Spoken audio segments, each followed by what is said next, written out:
கடவுள் என்பவன் யார்? உன்னால் எதை செய்ய முடியாதோ, உன்னால் எது இல்லாமல் வாழ முடியாதோ அவன்தான் கடவுள். இதை சுருக்கி ஒரே வருடம் கூறுவார் சேலம் ருக்மணி அம்மா. அதாவது ஒரு டம்ளர் தண்ணியை உன்னால் உருவாக்க முடியாது. இருக்கிற தண்ணியை எடுத்து நீ காமிக்கலாம். உன்னால் ஒரு டம்ளர் தண்ணியை உருவாக்க முடியுமா? அல்லது ஒரு பிடி மண்ணை உன்னால் உருவாக்க முடியுமா? எவனோ உருவாக்கி வைத்திருக்கிறான், அதை எடுத்து நீ காமிப்ப. காற்றை உருவாக்க முடியுமா? எதையும் உன்னால் உருவாக்க முடியாது. என்னால் அதை செய்ய முடியும், இதை செய்ய முடியும்னு சொல்லாதீங்க.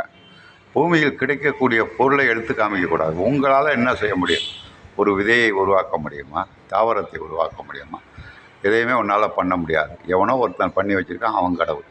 ரெண்டாவது, நிலம், நீர், தீ, காற்று, ஆகாயம் எது இல்லைனாலும் உன்னால் உயிர் வாழ முடியாது. இதையும் எவனோ படைச்சி வச்சுருக்கான். புரியுங்களா? இப்போ நீரை ஒரு கடவுள், காற்று ஒரு கடவுள்,